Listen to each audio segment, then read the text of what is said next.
In today's digital world, billions of URLs are shared every second, but not all of them are safe. Cyber attackers often use malicious URLs to steal personal information, inject malware, or launch phishing attacks.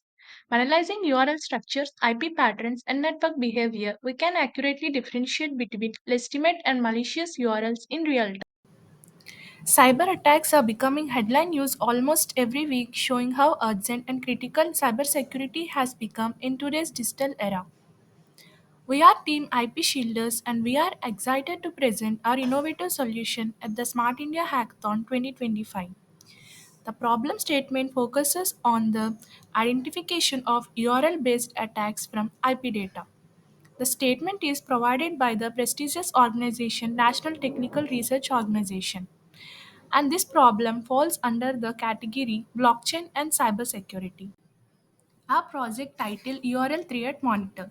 The problem statement description is cyber attacks through the HTTP URLs are rising fast using methods like SQL injection, XSS, and SSRF make challenging detection. Current systems fail to clearly separate this type of attacks from real breaches. So, we aim to build a scalable automated solution to detect, classify, and visualize such attacks. The main features our system offers is detecting different types of URL based attacks and separating attack items from successful attacks and using datasets and external PCAP files for analysis and providing a simple GUI for results and queries. And finally, exporting results in CSV and JSON formats. And also, it supports adding new features. Our approach to this problem focuses on detection, classification, and analyzing URL based attacks in real time. In first attack detection engine, we detect multiple URL based attacks like SQL injection, XSS, and SSRF by using simulated data sets from tools like SQL Map Burp Suite to monitor HTTP traffic for malicious patterns.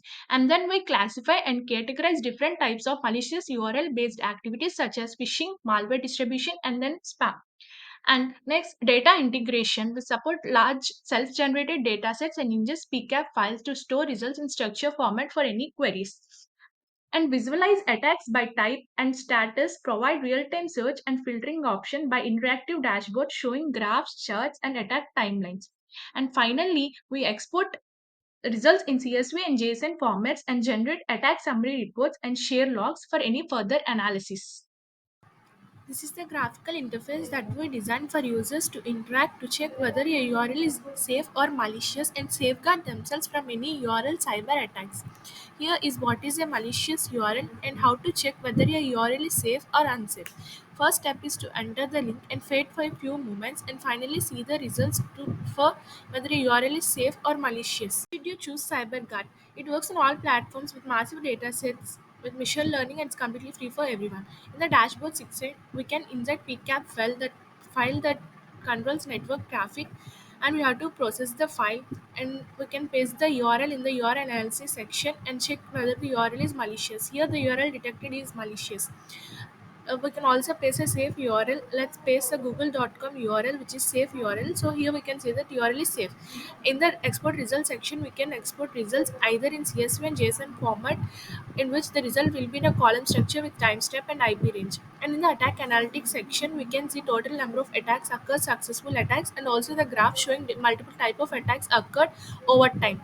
In the attack details section, we can see different types of attacks like typo squatting, SQL injection, cross-site scripting, directory traversal, command injection, server-side request forgery, local or remote file, credential stuffing, HTTP parameter pollution, XML external entity. And in the attack log sections, we can find the attacks occur, timestamp, IP source, attack type, URL exploit, and status. Here we can also filter. Here I have selected cross-site scripting and total number of attacks occur for cross-site scripting are 1. And I can also apply attacks as successful attacks. Here I can see the successful attacks are 1. I can also filter with IP address. Let's see how many types of attacks occurred with the same IP address. Here we can see that with the same IP address, 2 attacks has occurred. This is the prototype that we designed for users to interact.